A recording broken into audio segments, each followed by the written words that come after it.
الله أكبر الله أكبر الله أكبر الله أكبر.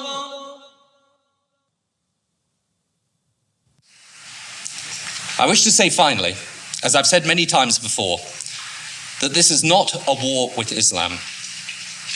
It angers me, as it angers the vast majority of Muslims, to hear bin Laden and his associates described as Islamic terrorists. They are terrorists, pure and simple. Islam is a peaceful and tolerant religion, and the acts of these people are wholly contrary to the teachings of the Quran.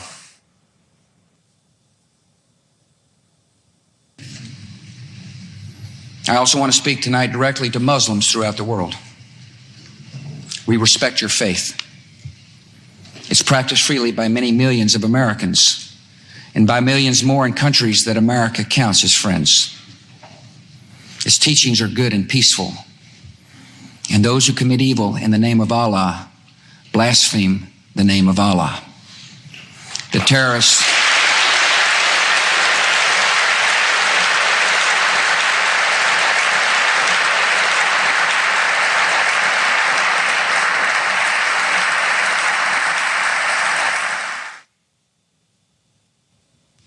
I want you to understand, I want the world to understand that our actions today were not aimed against Islam.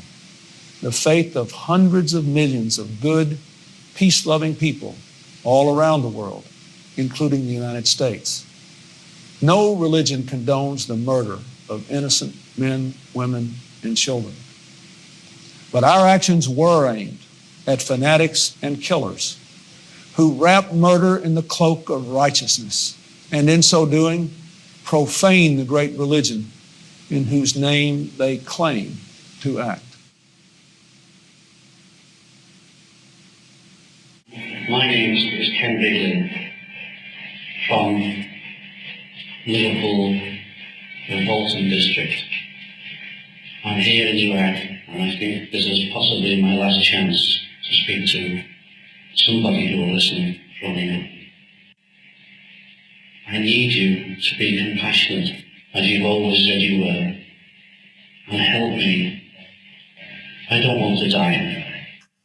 حتى نراك طليقة مرتاحة وسنبقى نذبح الكفرة حتى نراك عدت إلى أمك وأبيك أو زوجك وبنيك والله أكبر والعزة لله. الله أكبر.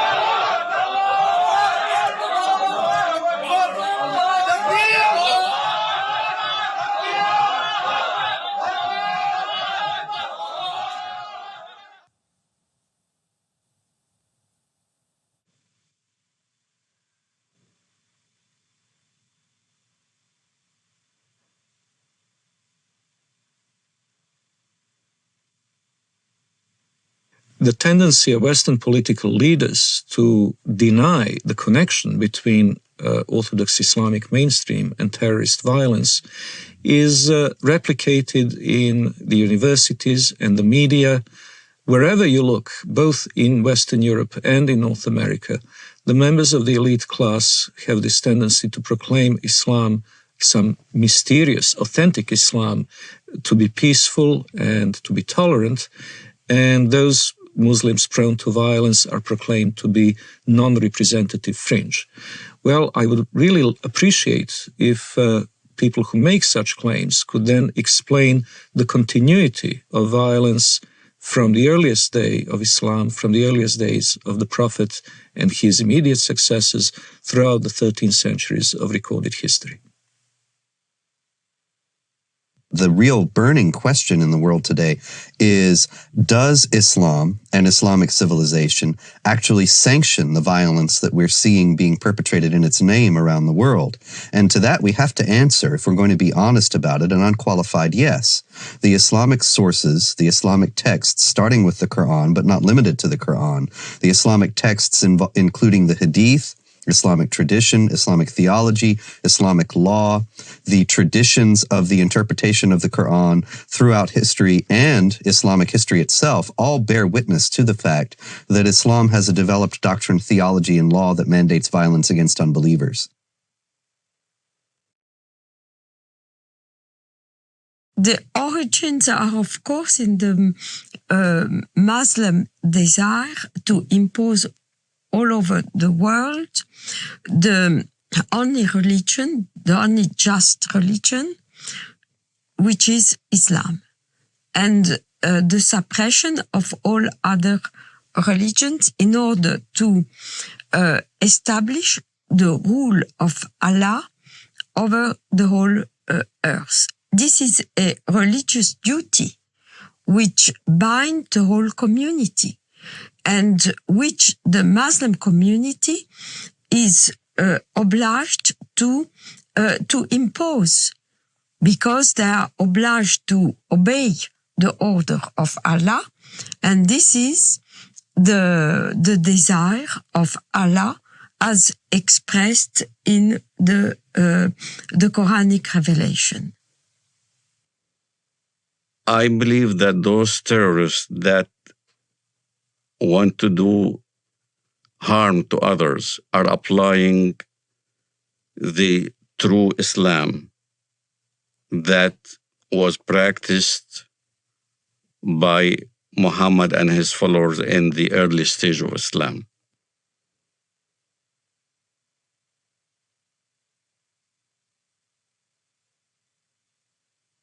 In Islamic theology, the Prophet Muhammad is considered al-insan al-kamil, which is the perfect man. He is the model par excellence to be imitated. He is the person that the more a Muslim is like him, the better off he is. So the Prophet Muhammad is revered today in the Islamic world as the primary model of human behavior. Well, when Muhammad, the Prophet of Islam, wiped out all the Jews from Saudi Arabia, there was 3 tribes, Banu Nadir, Banu Qurayda, Banu Qaynuqa. We were proudly studying this in school as Muhammad, the Prophet of Islam, ordered the beheading of the Jews of Banu Qurayda and the women being taken as concubines. As soon as a child had pubic hair, he was beheaded. So the Jewish population was either extradited or beheaded. The story of Rabbi Qanina is a well-known documented story in Islam. Rabbi Qanina was tortured by the order of the Prophet of Islam himself. His eyes were put out. He was burned in order to confess where the Jewish tribes were hiding their goods, their gold and their silver and all those kind of things. And this is right from the Hadith. This inspired us as Palestinians, inspired us on fighting jihad against the Jews in Palestine. Authoritative Islamic History, The Life of Muhammad, Sirat Rasulullah, by Muhammad bin Ishaq, edited by Abdul Malik bin Hisham, translated by Professor Alfred Guillaume. Then the Qurayza tribe surrendered, and the apostle confined them in Medina. Then the apostle went out to the market of Medina and dug trenches in it. Then he sent for them and struck off their heads in those trenches as they were brought out to him in batches. There were 600 or 700 in all, though some put the figure as high as 800 or 900. Another example that may be even more chilling of the deleterious influence that Muhammad's example has upon the Islamic world was exemplified recently by an Egyptian leader of a radical Muslim party who wrote just recently that he couldn't believe that the beheadings in Iraq were being protested by Muslims. Weren't they aware that the Prophet Muhammad himself beheaded between 600 and 900 men personally, members of the Jewish Qurayza tribe in Arabia, after he had defeated them? Didn't they realize that if the Prophet did it, then this was the proper way to behave? And so the mujahideen in Iraq who are beheading people are simply obeying the example of the Prophet. Now we can see then that since the Prophet Muhammad himself participated in many battles and raids and did indeed perpetrate these beheadings, he ordered the assassination of several of his political opponents, and he behaved in general like a typical 7th century warlord. The problem is that when this is transferred to 21st century behavior, 21st century contexts of behavior, then what you get are terrorists. The Quran occupies a place that has no parallel in Western civilization. The Quran is considered by Muslims and by traditional Islamic theology to be dictated word for word by God himself, by Allah himself, through the angel Gabriel to the Prophet Muhammad. As a result, every word of it is the words of God himself. Every word of the Quran, unless it is canceled by another section of the Quran itself, is valid for all time and cannot be questioned, cannot be reformed, cannot be changed within an Islamic context. This means that moderate Muslims, peaceful Muslims, if they are sincere, have to reject entirely Quranic literalism.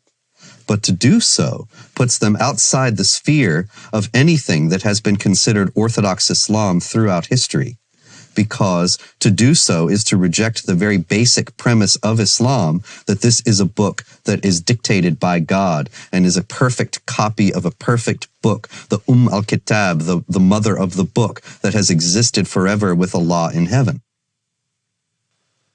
The Noble Quran, translated with parenthetical notes by Dr. Muhammad Taqi-ud-Din al-Hilali and Dr. Muhammad Muhsin Khan. Surah 98, verse 6. Verily, those who disbelieve in the religion of Islam, the Quran and Prophet Muhammad, from among the people of the Scripture, Jews and Christians, and al-Mushrikun, other disbelievers, will abide in the fire of hell. They are the worst of creatures. So the Quran is simply a set of direct commandments or else narratives, descriptions, sometimes very distorted descriptions of Judaism and Christianity. Because of the normative nature of those commandments, the second important body for Islamic jurisprudence and for Islamic polity is the tradition of the Prophet, the Hadith.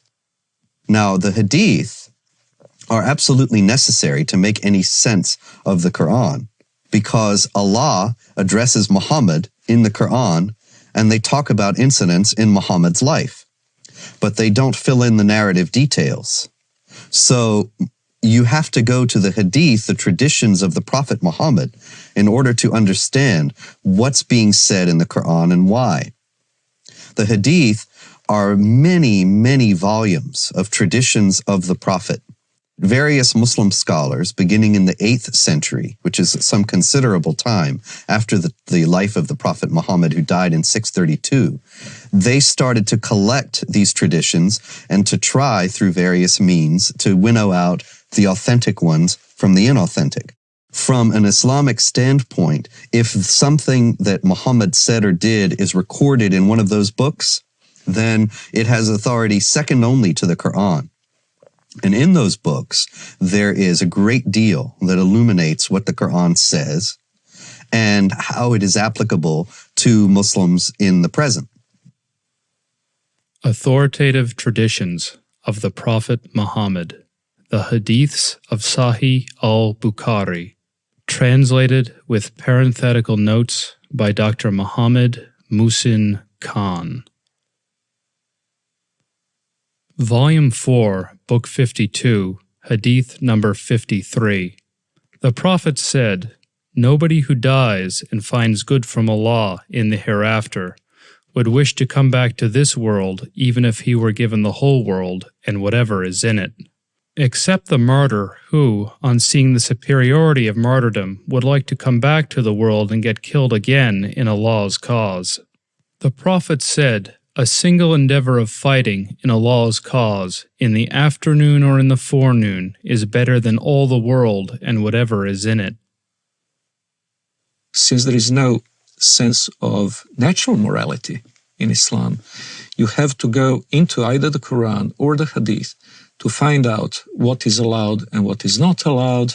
And in those books, we have very clear instructions from the Prophet Muhammad that it is the responsibility of Muslims to meet the unbelievers on the battlefield, to invite them either to accept Islam or to accept second-class dhimmi status in the Islamic State.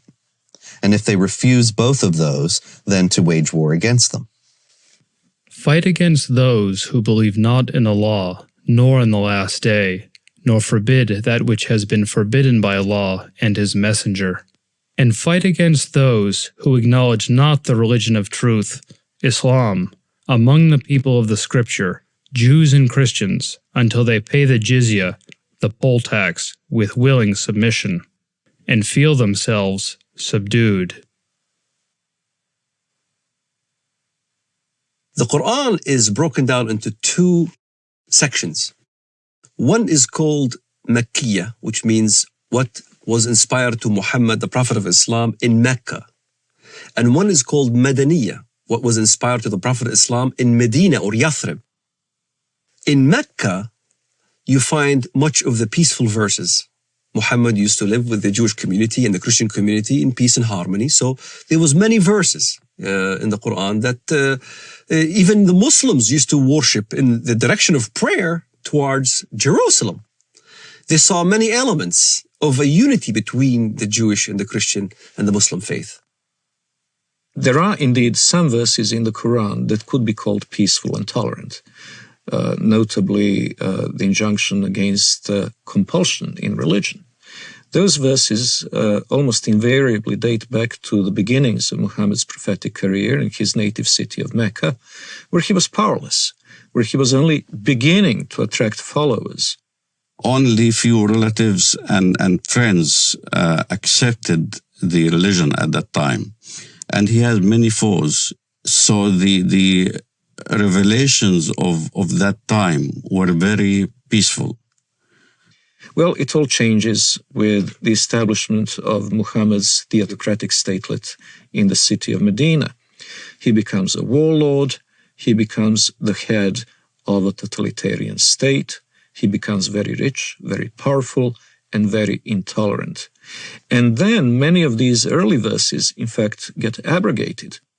In Surah 2, verse 106 of the Quran, it says, or Allah says, I should say, that if we abrogate, we being Allah, abrogate a verse, then we'll give you one that's better.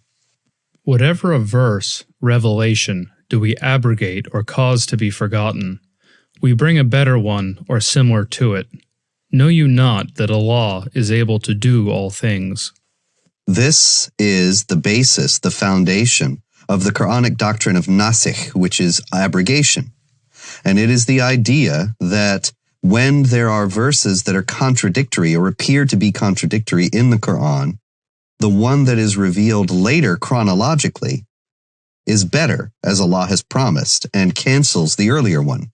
Now the violence started. Now you had to weigh between peaceful verses and non-peaceful verses. So the edict was that these were made null and void. It is indeed a very curious concept for a non-Muslim to accept the notion that God may change his mind about a topic and may issue one injunction in AD 614 and then a very different one in AD 627.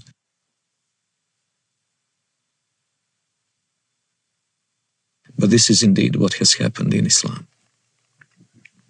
It's very important to understand that the Quran is not arranged chronologically. It's arranged simply on the basis of the longest chapter to the shortest. And so you will find in the book itself some of these more tolerant verses at a later point in the book than the very intolerant ones advocating violence and subjugation of infidels. But that doesn't mean they came into being later on. Quite the contrary. If there is ever a contradiction between two injunctions, the ones that came later on in Medina are the ones that retain their validity, and the early ones from Mecca have been abrogated. The peaceful verses became mansukha, means made null and void, with verses like the verses of the sword. Traditional Islamic theology has it that the 9th chapter of the Quran, Surah 9, is the last revealed in the career of the Prophet. And it is the only one that doesn't begin with Bismillah ar-Rahman ar-Rahim, in the name of Allah, the Compassionate, the Merciful. Some have said that that's because there's no compassion or mercy in this particular chapter, and that it is the Quran's last word on jihad, and in particular on how Muslims should behave toward unbelievers. In it is the celebrated verse of the sword. What does the verse of the sword say? It's very clear. That when the forbidden months are over, kill the people of the book wherever you find them. Lay siege for them. Lay wait for them. Lay ambush for them. Kill them wherever you find them. In fact, I converted to Christianity. Muhammad clearly stated that in the ends of days, there will be many who defect from the faith. Kill them when you see them, wherever you find them. So, this is the question that the West needs to understand. What part of kill don't they understand?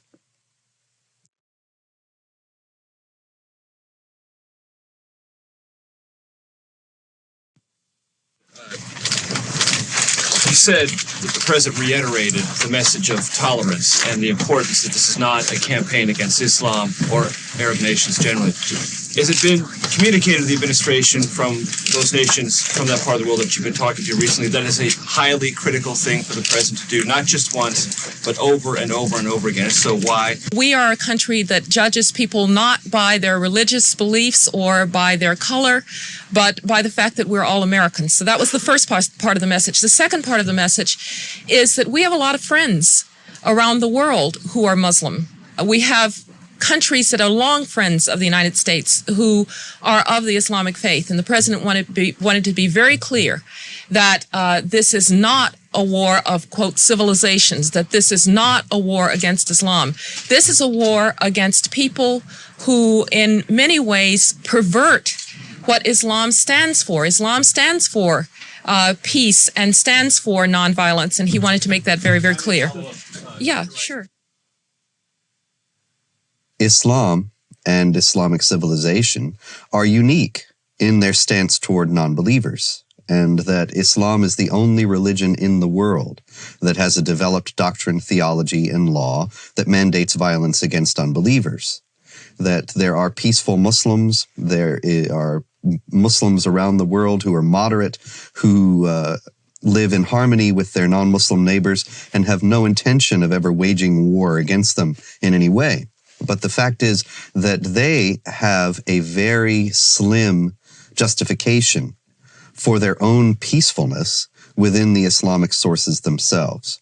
And they are only at peace with their neighbors insofar as they are either ignorant of what Islam teaches about how Muslims should behave toward unbelievers, or they have explicitly rejected, consciously rejected those elements of Islam. There are, in short, peaceful and moderate Muslims, but no peaceful and moderate Islam. The idea that Islam is a religion of peace, however, is paradoxically enough held even by the most violent and radical of Muslims. Sayyid Qutb, the Egyptian Muslim theorist, whose writings are revered by radical Muslims today, by terrorists today, he wrote and insisted that Islam is a religion of peace. When you study his writings, it becomes clear that he meant that Islam is dedicated to establishing the hegemony of Islamic law over the world. When that hegemony is established, peace will reign in the world. Therefore, Islam is a religion of peace. But the problem is the peaceful Muslims don't understand the edicts that comes out of the jurisprudence of Islam. If you look at the interpretation of these verses in Al-Azhar University, in the Islamic Sharia schools in Jerusalem, in Jordan, in Syria, and Damascus, all throughout the Middle East, the jurisprudence of Islam clearly state, emphatically, that the verse of the sword made null and void all the peaceful verses. And what does the verse of the sword say? Then when the sacred months have passed, then kill the mushrikun, unbelievers, wherever you find them, and capture them and besiege them, and prepare for them each and every ambush. But if they repent and perform as-salat, the Islamic prayers, and give zakat, alms, then leave their way free. Verily, Allah is oft forgiving, most merciful. Kill them when you see them, wherever you find them. This is not an allegoric kill. It's a literal kill. It's the killing of Zarqawi right in front of the camera. It's the lynching that you see in Ramallah. It's the killing of over a million Sudanese in Sudan, cutting the hands and the feet from opposite sides. And here's the dilemma. The peaceful verse, even the peaceful verse that is quoted, even by Bush, the verse goes as follows. Whoever kills a life without just cause or for doing mischief in the land, then as he killed the entire earth. You'll find the same verse in the Judeo-biblical tradition. But most Westerners never skip after that verse, which makes very clear. But as those who do mischief in the land, then cut their hands and their feet from opposite sides and crucify them, literally. And that's what you see, what happened in Afghanistan. That's what you see what happened in Sudan. A huge amount of crucifixions and killings and beheadings and amputations and public assassinations. They really want to revive Islam as it used to be. This is why they call it Islamic fundamentalism. The recompense of those who wage war against Allah and His Messenger and do mischief in the land is only that they shall be killed or crucified, or their hands and their feet be cut off on the opposite sides, or be exiled from the land. That is their disgrace in this world, and a great torment is theirs in the hereafter. The Prophet cut off the hands and feet of the men belonging to the tribe of Arina, and did not cauterize their bleeding limbs till they died. There is no assurance of what is known in Christianity as salvation and insurance of being saved and guaranteeing going to heaven. However, there are certain things that can help. So if a Muslim, for instance, died while he was practicing jihad, he is supposed to go to paradise. In the Islamist thinking, the assurance of your salvation is dying as a martyr. In accordance to the verse in the Quran, وَلَا تَحْسَبَنَّ الَّذِينَ قُتِلُوا فِي سَبِيلِ اللَّهِ أَمْوَاتٌ بَلْ أَحْيَاءٌ عِنْدَ رَبِّهِمْ يُرْزَقُونَ. Do not think that the ones who die in the cause of Allah in jihad are dead, but are living. So this assures salvation. This is the calculus behind modern suicide bombing. Many people will say, modern Muslim advocates will say, that Islam forbids suicide, and this is plainly dishonest, because all the advocates, all the defenders of suicide bombing in the Islamic world start out by saying this is not suicide. This is the intention of the person is not to kill himself. The intention of the person is to kill others, and that is sanctioned because it is Islamic jihad. And if in the process they are killed themselves, that's an unavoidable consequence of their actions, and they will be rewarded with the reward of martyrs in paradise. Quran is quite clear about the heavenly reward for a jihadist who falls fighting in the path of Allah. He will be granted instant access to paradise, and a Muslim paradise is an extremely sensual one. It is full of huris, of black-eyed beauties that will await the martyr, and the gratification that follows is eminently unsuitable for family audience. The Quran contains no guarantee of paradise except for those who slay and are slain in the cause of Allah. Verily, Allah has purchased of the believers their lives and their properties, for the price that theirs shall be the paradise. They fight in Allah's cause, so they kill others and are killed. Then rejoice in the bargain which you have concluded. That is the supreme success. In other words, the guarantee of paradise is for people who are killed while they are killing, to establish the hegemony of Allah or Islamic law in the world. Jihad in Islam can be spiritual or physical. The spiritual jihad is striving to be a better Muslim. But also there is a physical part of jihad that you cannot take it away from Islam. Jihad in Islam means struggle. That's what the literal meaning of the word, struggle. But what the West doesn't understand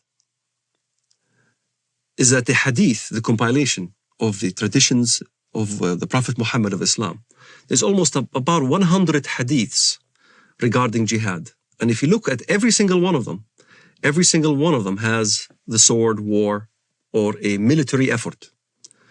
And in the end of the expedition, jihad expedition, he said, now I resort to the jihad within, the jihad that is within the self-struggle. And as a matter of fact, I had this dialogue with an Islamist one time. He says, Walid, come on, tell the West that jihad means struggle. I said, yes, it does mean self-struggle. You're right. Jihad does mean self-struggle. But so does Mein Kampf. Mein Kampf means my struggle. In the same fashion, the Islamists look at jihad. It is a very dangerous element of the Islamic teaching because this instant gratification through martyrdom is an attractive concept. And by the way, when the so-called martyr operation is carried out by Hamas, what is announced from the minarets of mosques is not the death of so-and-so who carried out the attack, but the wedding of so-and-so to the Huris. In other words, they immediately make the implication that far from having to cry over his disappearance, over the end of his physical life, his parents should be happy and celebrate and throw a party because their son is now being not only transported into heaven, but greeted there with these voluptuous beauties. Shaheed, the word shaheed means witness. To witness, to testify. To testify there is no God but Allah and Muhammad is his messenger. And you die as a shaheed for that cause. You're a witness. You're considered a witness, a martyr. And a martyr becomes glorified. Your family will glorify you after you die. To a Muslim fundamentalist living in the Middle East, I had to be initiated. I had to basically either kill my first Jew or destroy my first Zionist infrastructure. I had to prove, beyond shadow of a doubt, that I was worthy. And there are ample amount of students, teenagers, men who are willing to die as suicide martyrs, willing to put explosives. The martyr application is filled. There are many applicants. There's not enough bombs to fulfill the applicants. And to get on one of those missions, indeed, you must have been chosen. You must have been really good. You must have been violent enough. You must have been going out on every demonstration in the streets of Jerusalem or Bethlehem or our village. You must have shown yourself worthy of a greater operation. So when I explain what I've done and people have seen me in the community and I was worthy, I ended up in prison, I was of course recruited. And I remember Mr. Mahmoud Al-Araby. He was proud to have planted 15 bombs, killed many Israelis. And he was being bailed out by a Jewish Israeli lawyer. He was back right in the street. So you find your bomb maker and you apply. You say, look, I want to join. I want to do my first martyr operation, planning a bomb or whatever. And you need connection. So I found my connection. I rendezvoused with this guy in Jerusalem, in Shara' Bab al-Wad. And he built this explosive charge with a timer and a loaf of bread. And I had to smuggle it from the Temple Mount under the auspices of Al-Waqf department. Al-Waqf police is the Islamic police appointed by the government to watch over the holy sites. Them knowingly that I had explosive charges smuggled me so I can escape from the checkpoints. And there, I carried my explosive charge from Jerusalem to Bank Leumi Israel in Bethlehem. I was supposed to put the explosive charge at 6 p.m. exactly. I was supposed to have this explosive charge in my hands at 6 p.m. exactly. 5 to 6, I saw some Arab children running around, and I didn't want to kill any Arabs. So I decided to place the explosive charge on the roof. I tossed it on the roof. At 6 p.m. it went off, and there was this big explosion. I looked behind me, I see this thick black smoke coming out of the building, and I started running. That's the moment I first got a glimpse of the reality of killing. I thought people have died. And I remember I didn't sleep for 3 days, constantly worried that I've killed somebody. Even terrorists have a reality check that you kill or you're about to die. You can sense it. This is why in Israel, the nature of finding out a terrorist suicide bomber is to look at their eyes. They'll have these glossy eyes. They're sweating profusely. They're not paying attention because in their mind, they're about to go. And you weigh the reality of what now you're going to die. And many times I've been in this situation where I had thought that I was going to get killed, shooting back and forth as we stoned at the Israelis and they shoot back at us and things like that. I was face to face with death. When you think in your mind you're going to die, you struggle between the requirements of your Islamic upbringing and between the reality that you value your life. And at some point, one has to outweigh the other. And for a Muslim fundamentalist, we always chose death. We always chose the suicide. My cousin died on his way to Ben Yehuda Street, and he got killed. He died. I had people, relatives die, and fighting the Israelis. And as I look at it now, I think, what a waste. What a waste of life.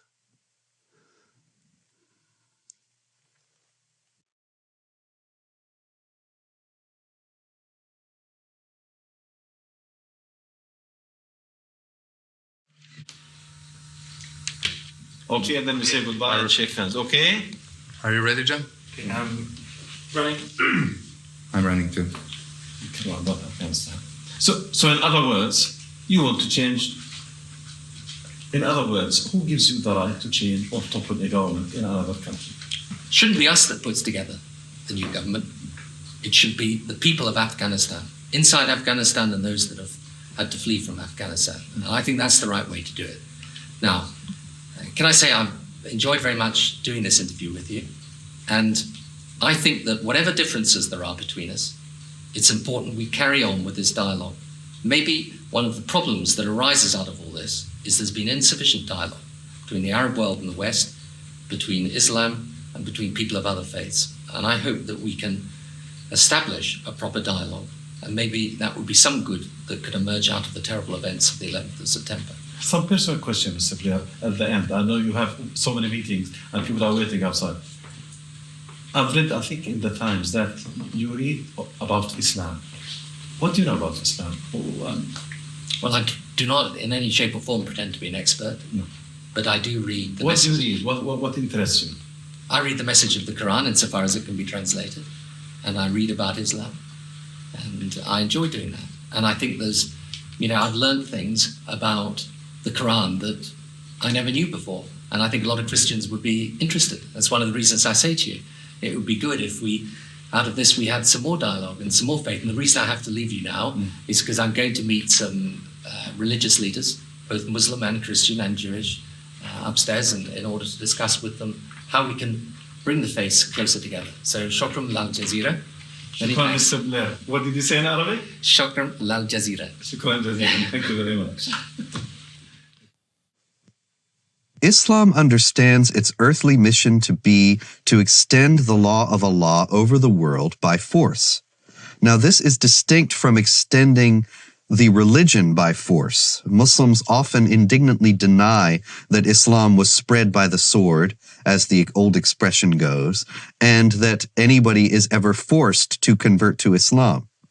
Now, of course, forced conversions are a constant hallmark of Islamic history, but they are technically forbidden by Islamic law. Now, the idea in Islam is that Muslims must wage war to establish the hegemony of Islamic law.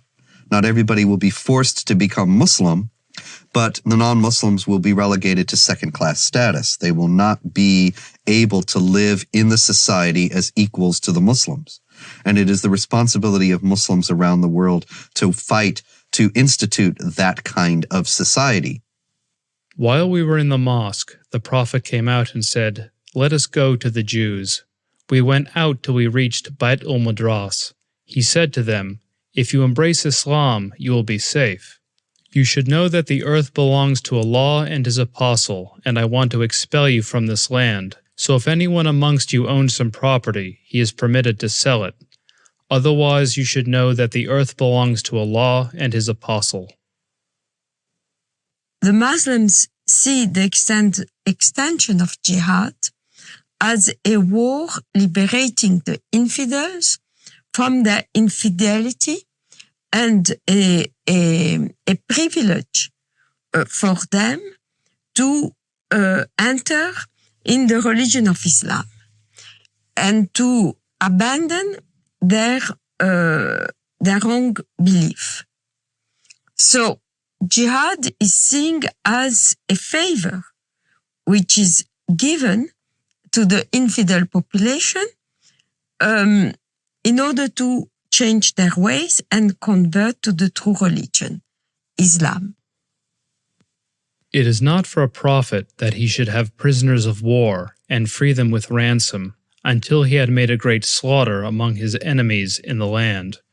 You desire the good of this world, the money of ransom for freeing the captives, but Allah desires for you the hereafter, and Allah is Almighty, All-Wise. In the Muslim thinking, in the Muslim Sharia, the way the world is depicted is in two houses. It's called Dar al-Islam or Dar al-Harb, the house of Islam or the house of war. So the whole world is under these two houses. If you're not a Muslim, you're under the house of war. Yet in the West, the apologists, Islamic apologists would say, no, that's not accurate. It is the house of peace and the house of Islam. And in fact, that's not accurate. If you look at the hadith and if you look at what comes from the highest jurisprudence in the Middle East, that's what is being taught.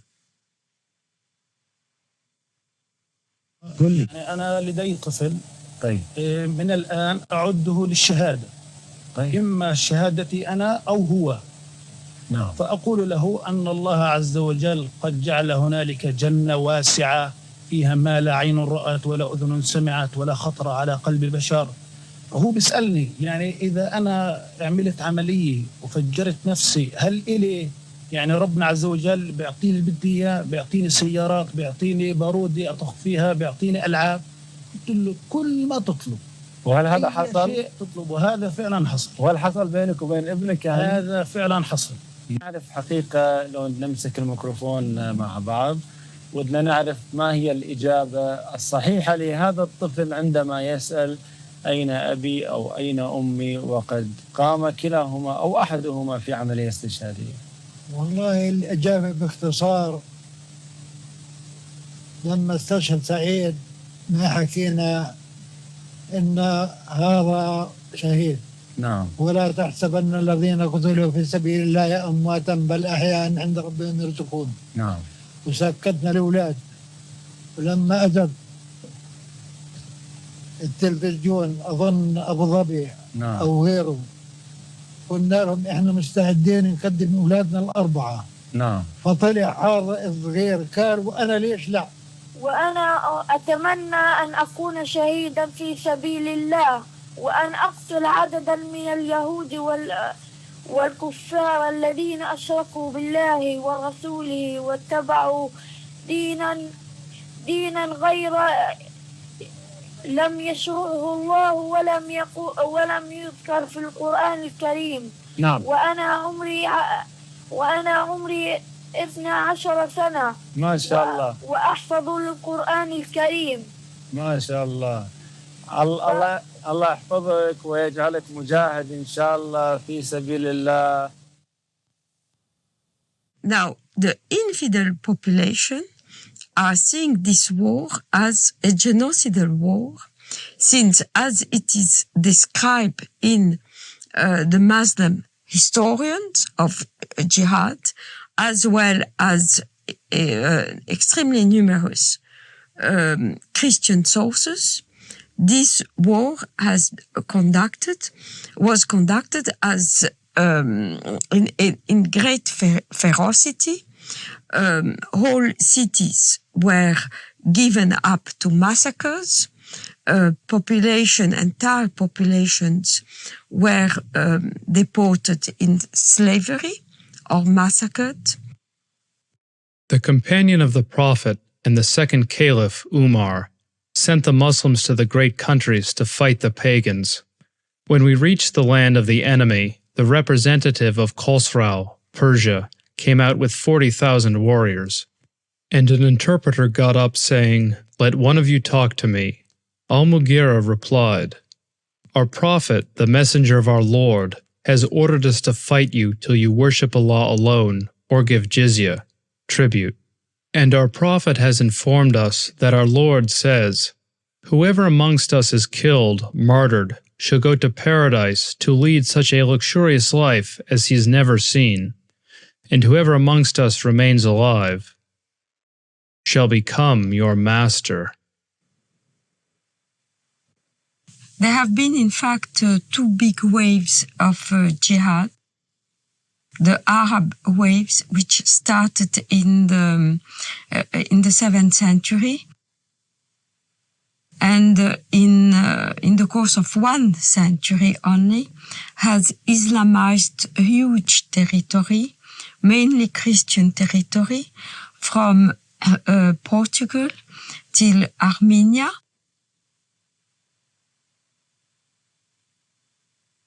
But also Islamized Persia, which was not Christian, mainly Zoroastrian, except for Iraq, which was mainly Christian in the north and Jewish and Christian in the south. The second wave of Islamization started in the 11th century with the Turkish tribes. So all these regions of Eastern Europe, Greece, Anatolia, which is now Turkey, but was the seat of the Christian Byzantine Empire, and Serbia, Bulgaria, Romania were integrated into the Dar al-Islam, which is the land of Islam. So all the countries around the Mediterranean, which once have been Christian, became the Islamic Empire. This Turkish wave lasted from the 11th century till the 17th century, where the Turkish army were stopped at the gate of Vienna in 1683.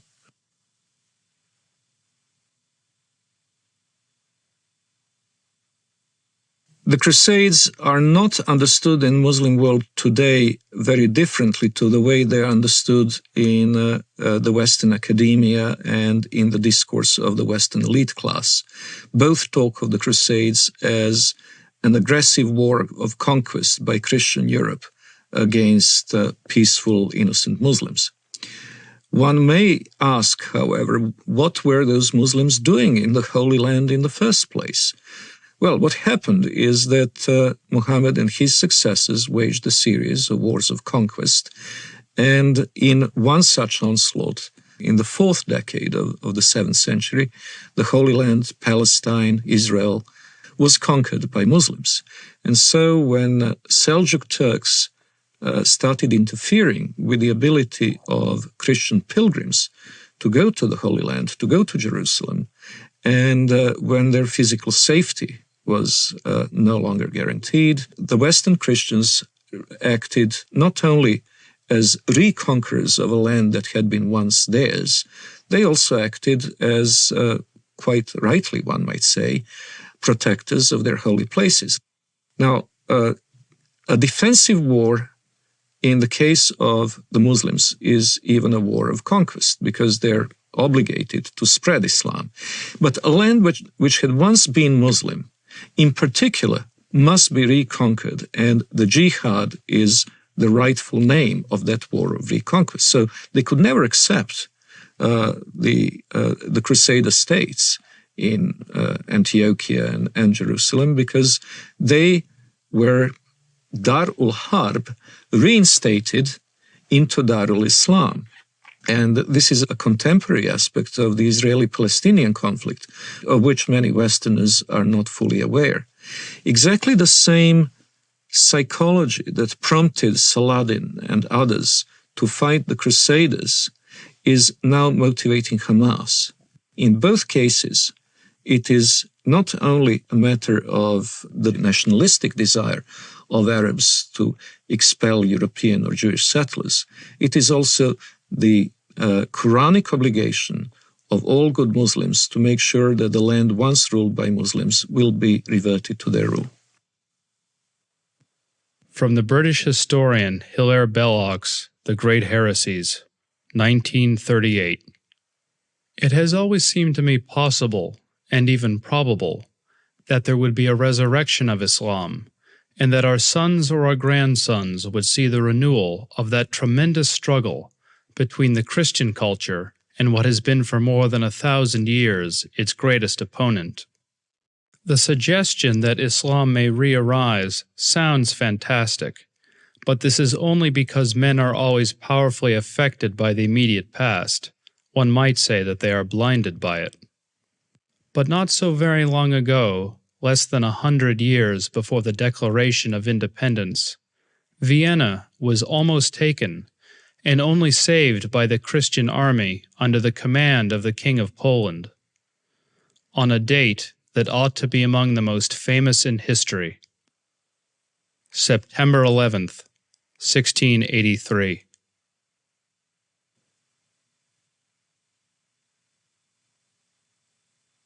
On September 11th, 1683, the siege of Vienna was broken.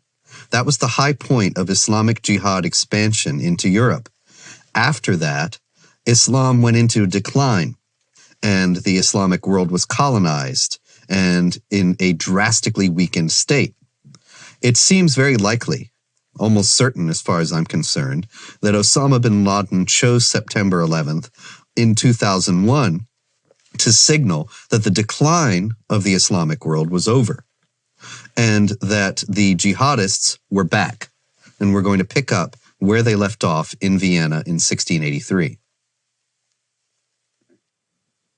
If we look at the tectonic plates between Islamic world and non-Islamic world today, we notice something very interesting, that even very diverse Muslim societies, which cannot be easily branded under one civilizational label, have something in common, and it is the tendency to be in conflict with their neighbors. If we look at the extreme southeastern outreach of Islam, we see East Timor, where Indonesian Muslims slaughtered a third of the population of this former Portuguese colony, who are, by the way, Roman Catholics. In southern Philippines, we see an extremely violent Islamic rebellion, which has been simmering and becoming more or less violent for years. In Indonesia itself, we had religious conflict in the Spice Islands, where the beleaguered Christian minority is in danger of extinction.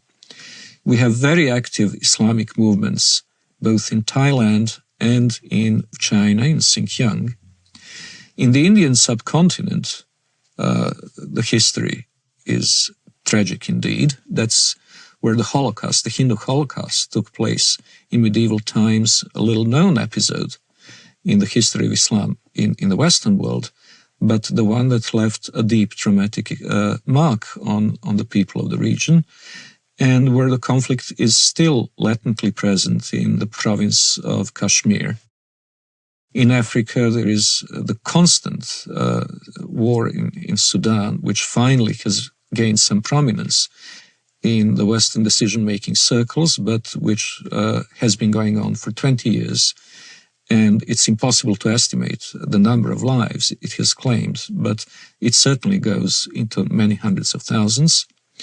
There is the constant instability in Nigeria between the resurgent central and northern states, which are increasingly pressurizing the government in Lagos into accepting Sharia law as the law of the land in those provinces. And of course, there is Mauritania, where Muslims constantly battle non-Muslim southerners. Then there is, of course, the Caucasus, Chechnya. And in Europe itself, we have the conflict in the former Yugoslavia between the Bosnian Muslims and Serbs and Croats, respectively, and the conflict between the Albanians and the Serbs, Albanians and Macedonians, and quite possibly before too long, Albanians and Greeks. So if we eliminate these conflicts, if we eliminate from the equation Chechnya, the Balkans, Sudan, the world is a pretty peaceful place.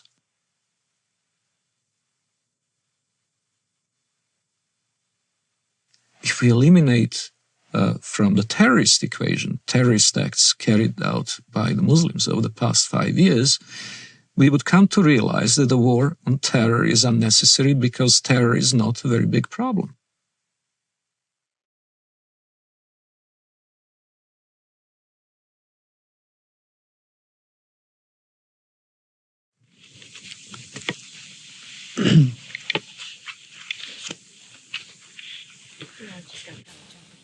Madam President, Senator from Nevada. I've been on the floor before speaking about Islam and what a great religion it is. I've said before, and I repeat, that my wife's primary physicians are two members of the Islamic faith, her internist and the person that has performed surgery on her. I know them well, been in their homes, socialized with them, talked about very serious things with them. We've helped each other with family problems. I've been to the new mosque with them in Las Vegas. They're wonderful people with great families. And I've come to realize that Islam is a good religion. It's a good way of life. People have a good health code as their religion dictates, and they have great spiritual values as their religion dictates. And it's too bad that there are some people, misdirected people around the world, trying to take away from this very fine religion. I believe that they cannot give this religion a bad name.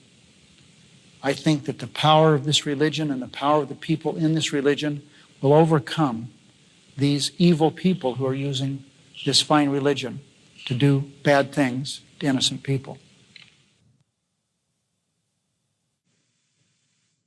Islam is a religion and a political system that dictates that one must carry out warfare against unbelievers until they either convert or submit.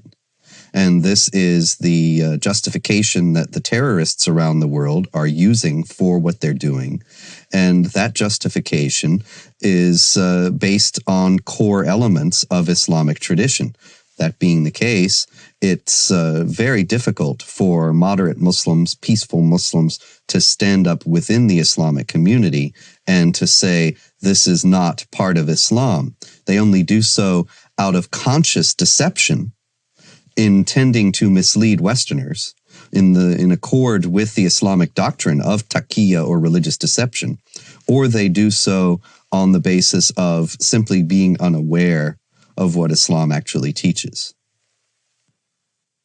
The Prophet said, "War is deceit."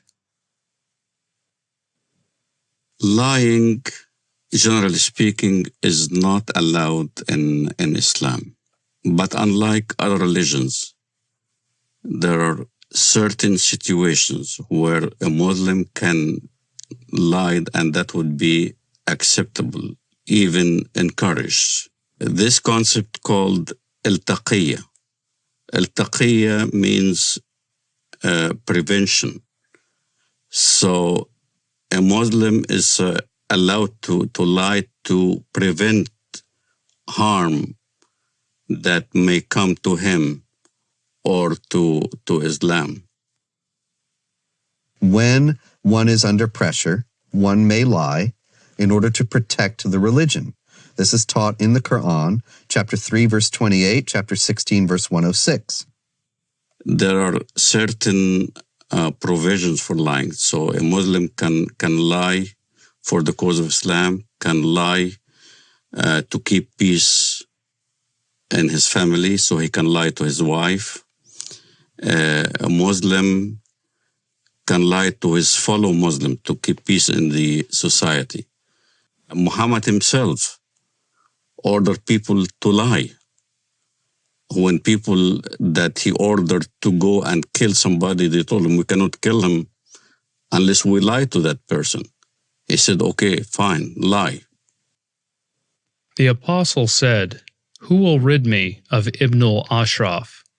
Muhammad bin Maslama, brother of the Bani Abdullah Shal, said, "I will deal with him for you, O apostle of God. I will kill him." The apostle said, "Do so if you can." He said, "O apostle of God, we shall have to tell lies." The apostle answered, "Say what you like, for you are free in the matter."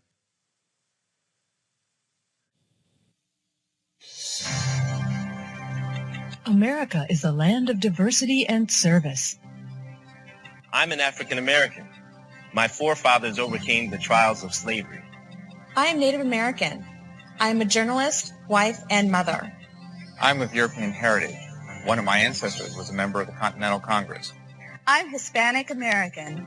I've been a Girl Scout since I was 6 years old, and now I'm a troop leader. I served in our nation's armed forces, as have many of my relatives. My father served 2 tours of duty in Vietnam. Another fought for freedom at Gettysburg. 2 of my uncles fought for our country in the Korean War. And I am an American Muslim. And I am an American Muslim. And I am an American Muslim. I am an American Muslim.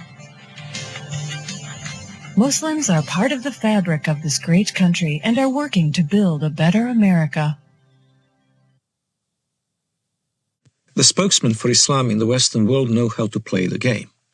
They know how to present their cause in the way that is not only regarded as acceptable by the societal mainstream, but also reasonable and even, one might say, just.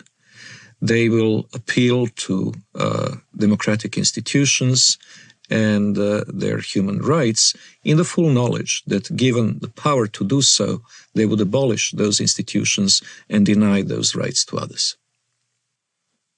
The Prophet said, "By Allah and Allah willing, if I take an oath and later find something else that is better than that, then I do what is better and expiate my oath." When I used to be working as a translator at the Loop College in Chicago, the fundraising for jihad movements, for the PLO at that time, we would do the translation for the announcements or the flyers that we hand out or we put on the walls of the college. And I remember the Arabic would be basically the facts. Bring your friends. We were intending to raise funds to support our jihad brothers in Lebanon, whether they're fighting in southern Lebanon against Israel or whatever. And then comes the English part. In the English part, it'd be the standard. We would be conducting a Middle Eastern cultural party. You're welcome. We will be serving lamb and baklava. So the West doesn't understand, as when we get together as a group, our conversations are different. As soon as a Westerner would come into the scene, then the whole conversation changes. It becomes palatable to a Western mind. When I used to go to work, let's say, during the Gulf War, I used to go to work at an American company. And everybody would be hovering around a TV set as soon as there's a Scud missile hitting Riyadh or something like that. And everybody will be distraught, unhappy if a Scud lands in the American camp. And I will be standing there right amongst the American employees. Oh, that's too bad, oh, that's too bad. I'm sorry that, we had loss of life. And out of frustration from having to keep the truth of what I really felt, I would roll down the window on the freeway going home and scream as loud as I can, Allahu Akbar, Allah is great. Allahu Akbar, because this is the chantation you do when the enemy is killed, when you win. So if it was a victorious day for the Iraqis, when they land a Scud missile, it will be Allahu Akbar on the freeway. I know nobody could hear me now. And when I went to my apartment home, the rest of the apartment complex were also Arabs from the Middle East. We'd get together in my apartment, watch the Gulf War, and we'd be praising Allah every time there was some incident where Americans got killed. But it wasn't the same face that we put on when we were in an American environment. In an American environment, you played different scenario. You acted as you are on their side. So there's this whole facade that is hidden from the West of how Muslim fundamentalists who want to propagate jihad in America can act publicly. Is what we are witnessing today a clash of civilizations? We ask that of noted Palestinian scholar and professor of English and comparative literature at Columbia University, Dr. Edward Said. No, I don't think so. And I think the whole thesis is a bit of a false one, because in the first place, civilizations are not, little packages that are kind of completely detached from each other. They're all connected in one way or another. And, so-called Western civilization has many elements of Islamic and Confucian and Latin American and Russian, all the things that... The basis of and prophet of this new version of Islam as a religion of peace and tolerance was Edward Said, who established in all universities and in academia this Islamic vision of peace. On this basis, the whole history of dhimmitude and jihad disappeared. Edward Said, who in his book Orientalism posited that criticism of the Islamic world on the part of Westerners was racist and imperialist. It is spread in order to make political points, to accustom Westerners to the idea that Muslims are here to stay in the United States and that they must not be questioned in terms of their loyalty to the secular framework of Western society, of the United States and of Europe as well. that they must not be questioned in this, despite Islam's historical, political character, because Islam is a religion of peace. And this fiction has become so entrenched in American public discourse as to be practically beyond question, such that anybody who does question it is immediately branded as a racist, a hate monger, a bigot. And this is a very effective tool in a country where racism is the cardinal sin above all, to silence any effective debate about the continuing attachment of Muslim immigrants to Sharia law and their intentions toward the secular systems in which they now reside.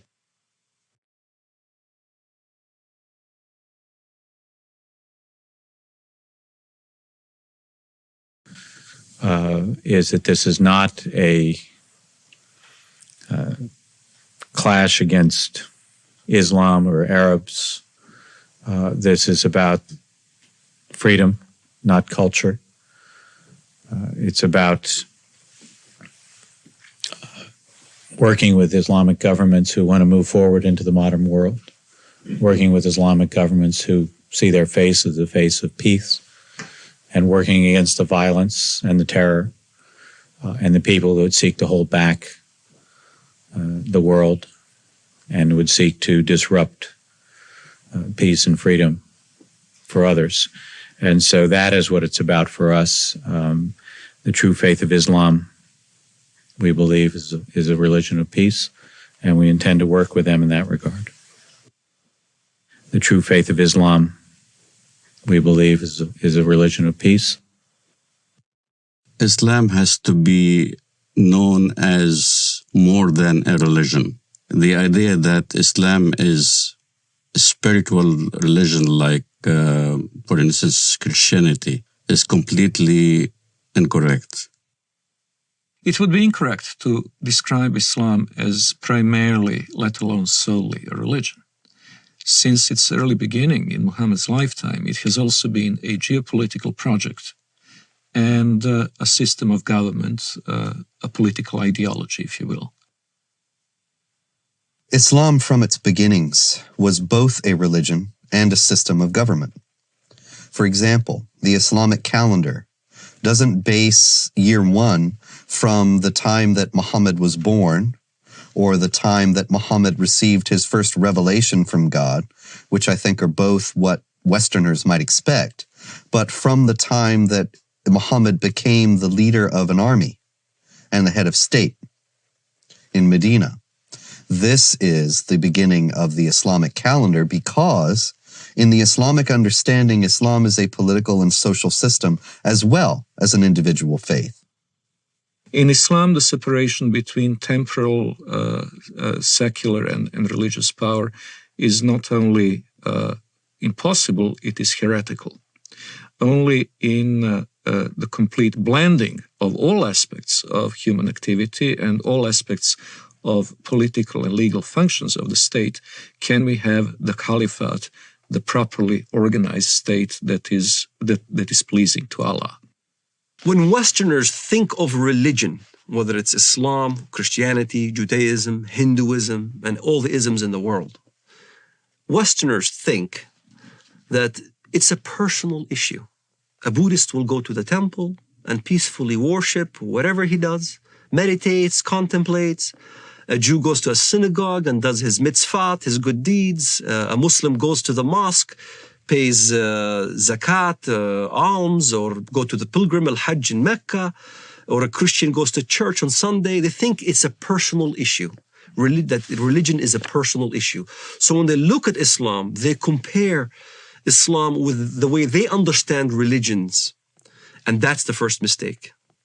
Islam is not a religion for personal use. Islam is Sharia law. Islam is a form of government to the world first, then to a personal application. It is not just how you pray or whether you pray towards Mecca. It's how you dress. You dress in Arab culture. You speak Arabic. You can't go to heaven unless you pray in Arabic. You can't read the Quran in English and expect to get good deeds to go to heaven. You read the Quran in Arabic. It becomes an imperialistic system that everybody now must speak Arabic, think Arabic, practice the religion in Arabic. It's a form of law, not just in how you eat, but how you get married, how you deal with your government, how you deal with your military, how you deal with the youth, how you deal with women. Every aspect of your life becomes Islam. Everything is Islam. The Jews brought to the Prophet a man and a woman from amongst them who had committed adultery.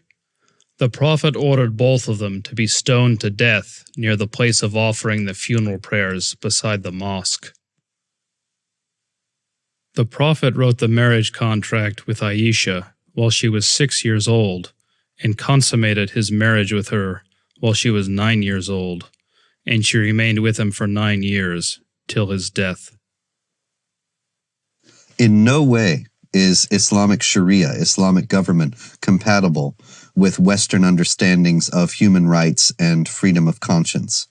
Traditional Islam forbids conversion from Islam, forbids anyone to leave Islam. There's no way out. And it forbids Muslims and non-Muslims to live as equals in society. It mandates the second-class status of non-Muslims, forbidding them to hold authority over Muslims, forbidding them to hold certain jobs as a result. It even mandated in history that houses of worship of Jews and Christians were neither to be built or repaired, making the communities relegated to a perpetual state of decline. O you who believe, take not the Jews and the Christians as awliya, friends, protectors, helpers. They are but awliya to one another. And if any amongst you takes them as awliya, then surely he is one of them. It is not possible for a non-Muslim living in a Muslim society to invoke his civil rights and human rights that would be independent or separate from the Sharia concept. He is expected to submit to Sharia willingly, and if he accepts his dimitude, the position of a dhimmi, he will be a protected person. A protected person is someone who is in fact a willing subordinate to the Muslim overlords. We saluted the Prophet as he stood praying, and he came out to us, and we told him that we had killed God's enemy. He spat upon our comrades' wounds, and both he and we returned to our families. Our attack upon God's enemy cast terror among the Jews, and there was no Jew in Medina who did not fear for his life. The hadith very clearly says, the hadith, which is what Muhammad said, I have been ordered to fight until everyone says that there is no God but Allah, and Muhammad is the messenger of Allah. So this is how Islam spread to North Africa. This is how Islam spread all the way to Indonesia. This is how Islam spread in the Middle East. Syria was not a Muslim country. Lebanon was not Muslim. Saudi Arabia even was a mixed multitude.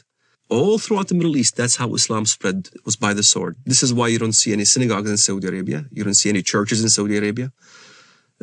Christianity virtually is non-existent. Even in my village in Bethlehem, Muslims are taking over. There's only 20% left of the Christian population. In Lebanon, Christian Lebanese are moving by the droves. Hezbollah there is very active. Lebanon used to be a Christian nation. Now, all of a sudden, it's being Islamized. So Islam is moving.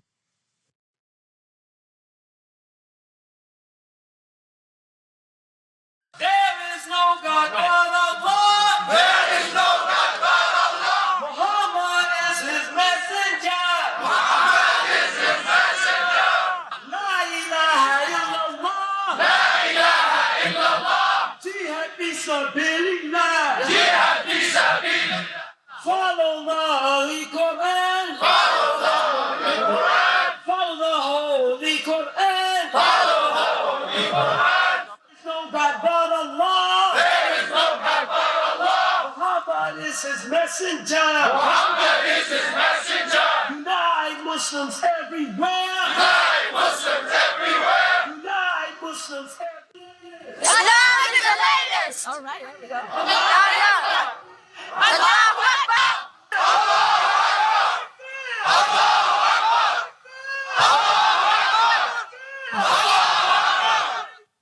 Muslims who come to the United States and come to Western Europe with an idea that Sharia is the law of Allah, they look upon our freedom of religion and they look upon the fact that non-Muslims are in power in the United States and in Western Europe, making laws, and making laws not on the basis of the law of Allah, but on the basis of consensus and free elections. They look upon all that as a manifestation of jahiliyyah, or unbelief, the pre-Islamic period of ignorance, as the times in any nation's history before it became Muslim is referred to. So that you have Pakistan and Iran and so on, they refer to the period of their history before they became Muslim as the period of jahiliyyah. They also will consider the United States and Western Europe to be in periods of jahiliyyah today. And many Muslims coming into the United States and Western Europe will work to establish Islamic states here on the basis of the idea that the secular state and the state based on elections has no legitimacy. And you don't have elections about the law of Allah. You simply obey what God says.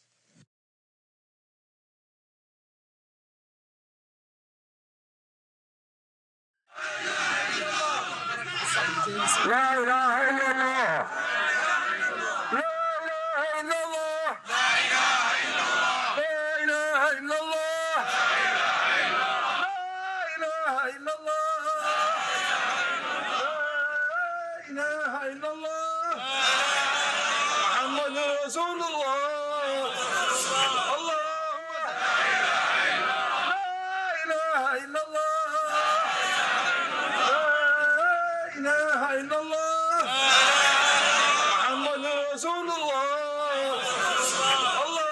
صل على سيدنا محمد. جهاد جهاد جهاد جهاد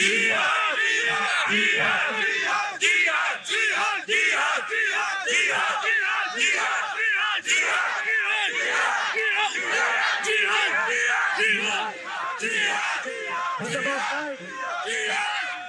It's about time for the whole West to realize Islam is the truth.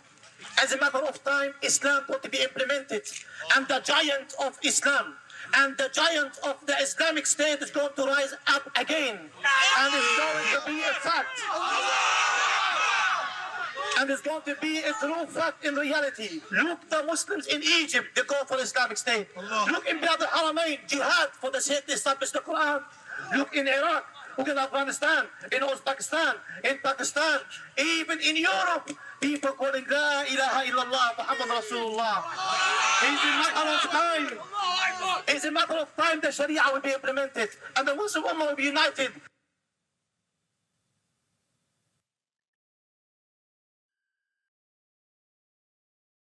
The most important thing that the West needs to know about Islam today is that it has a political character, and that it is not simply a religion, but it is a religion or a belief system that mandates warfare against unbelievers for the purpose of establishing a societal model that is absolutely incompatible with Western society. Americans need to know this. Western Europeans need to know this because Muslims are coming into Western countries while holding these beliefs and intending to act upon them. They are the motivations behind modern terrorist activity, and they are the goals of millions of Muslims in the United States and around the world. We need to know this so that we can protect ourselves. But unfortunately, because of political correctness and because of media and general government unwillingness to face the sources of Islamic terrorism, these things remain largely unknown. Islamic fundamentalism is a sleeper cell in America. A good point A good case in point is the story of Saladin. Saladin is a great hero in Islam. Saladin was the one who defeated the Crusades. There was a treaty that's supposed to be happening between the Crusades and Saladin. And the story goes as follows. The Arab mediator came to Saladin and said, the Quran says that if they concede to peace, then concede to it, which means that if the enemy wants peace, let's have peace, which is a verse you can find directly in the Quran.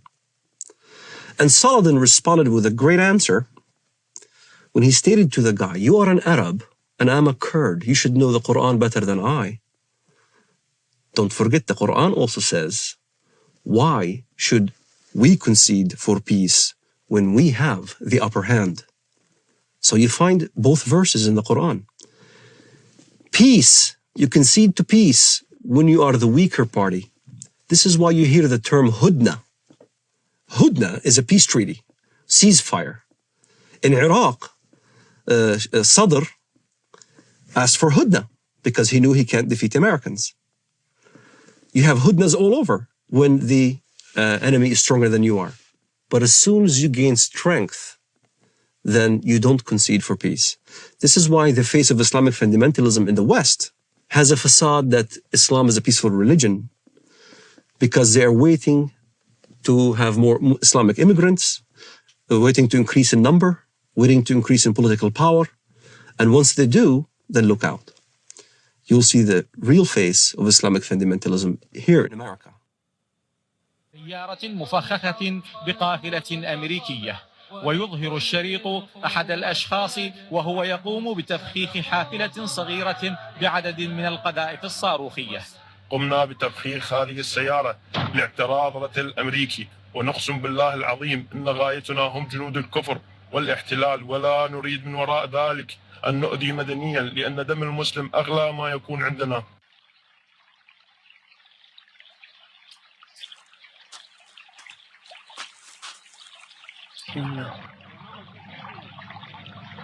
الله أكبر، الله أكبر، الله أكبر، الله أكبر، الله أكبر.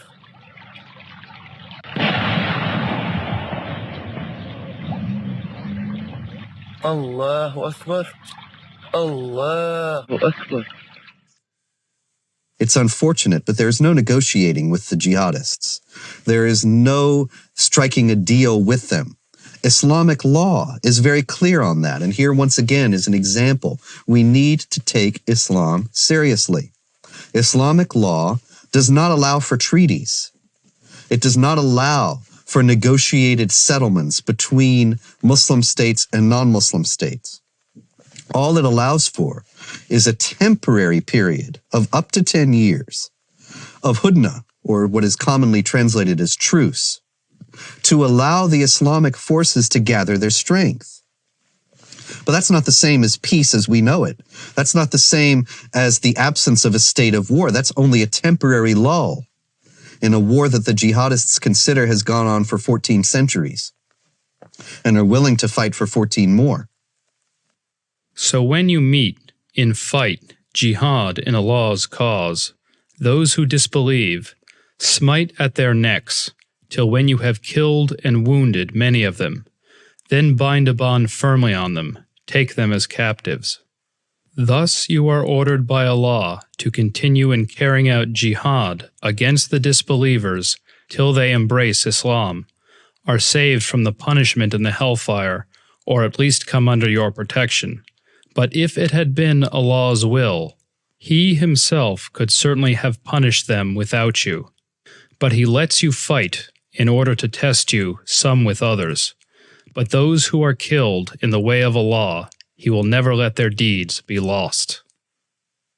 In Islamic thinking, the world is divided into the house of Islam, where Islamic polity has been established, where Allah rules supreme, and the house of war, which is the rest of the world. This dichotomy is reminiscent of other totalitarian ideologies, and most explicitly communism. Both communism and Islam seek the end of history in this world. The end of history will come when either the whole of our planet becomes Dar ul-Islam, or else when the proletarian revolution brings the avant-garde of the working class to power all over the world, which will be the end of state, the end of money, and the end of class oppression. In both cases, it is possible to have a period of truce. It is possible to have what would be called in modern parlance peaceful coexistence. But that peaceful coexistence is a tactical ploy and not a permanent solution.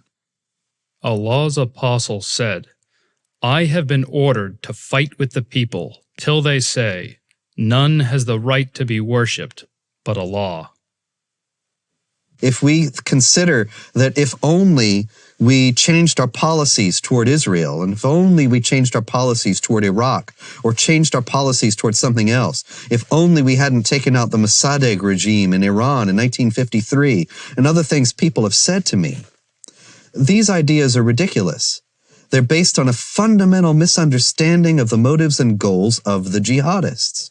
This is not a conflict that was created with the creation of the State of Israel, or a conflict that was created when American armies went into Iraq. The global jihad has gone on without interruption, without significant interruption, since the 7th century. And it only declined in force and activity at periods when the Islamic world was too weak to prosecute it. The question now that we have to ask ourselves is, do we want to preserve our Judeo-Christian values and our own civilization, or do we choose to go toward a dimitude, an enlarged dimitude in Europe, which will engulf the whole of Europe? Maybe not America, but America will be isolated because it will have to deal in geopolitics with the Islamized demi-Europe. And these are problems that have to be taken into consideration by Europeans themselves in choosing their identity and their future, freedom or dimitude, and by American also. In order to defend itself against the onslaught of global jihad, which is coming in the century ahead, I have no doubt of that, the West would need to redefine itself and to say what exactly is the geographic and cultural space to be defended and in the name of what. Defending it in the name of a tepid, lukewarm ideology of multiculturalism is impossible. Multiculturalism and postmodern liberalism are not worthy dying for. They're not something that can inspire people to do what their ancestors had done at Poitiers and at the walls of Vienna in 1683. What global jihad has on its side is simple-minded commitment of millions of people to not only spread the faith, but also better themselves at the expense of the infidel, in the first instance through immigration, and later on, if necessary, by other means. What the West needs to understand about Islam is that Islam has the potential of replacing the dangers that we just kind of did away with, Nazism and communism. Like Nazism and like communism, Islamism, the end justifies the means. There is no respect for national borders. And the whole ideology is to promote their way of thinking and promote their way of life throughout the entire world. That's what's being taught in the Middle East. That's what's being coming out from all the jurisprudence in Al-Azhar in Saudi Arabia and all throughout the Muslim world, is that Islam will conquer and will continue to conquer until it triumphs, until everybody in the world says there's no God but Allah and Muhammad is his prophet. أنصحكم لله يا أمريكا ويا بريطانيا ويا أنتم من قال الله في حقكم قد غضب الله عليكم اليهود يا أبناء القردة والخنازير يا من لا تكون فتنة في الأرض إلا وأنتم عود ثقابها كلما أوقدوا نارا للفتنة أطفأ الله نوركم وأطفأ الله نيرانكم ولكننا نحن الرجال الذين انتجبنا الله وأرادنا الله فجعلنا أولي البأس الشديد لقطاف رؤوسكم الأينعت وظهرت وطغت وتجبرت فإنا قاطفوها بإذن الله. The peculiarity of Islam has to be faced, and it has to be faced frankly and openly.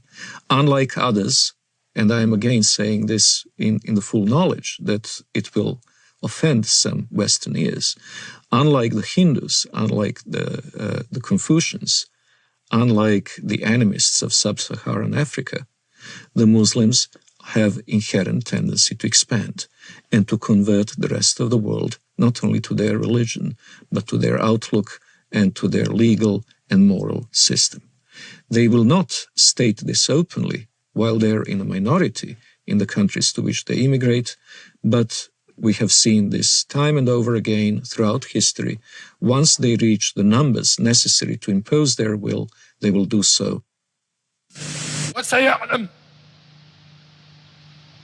والله لا أريد أذكر اسمهم في هذا المنبر الأمريكان ورئيسهم والبريطانيين ومن والاهم والصهاينة ربيبة ومصنع الكيان. الله أكبر لو أذن الله لنا يا أمة محمد سيقول حتى الحجر يا مسلم هذا يهودي خلفي تعال وقامته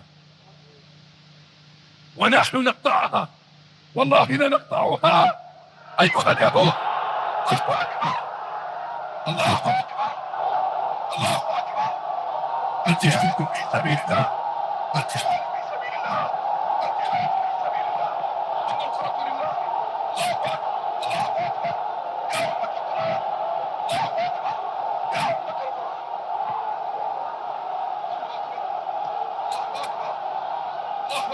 عليكم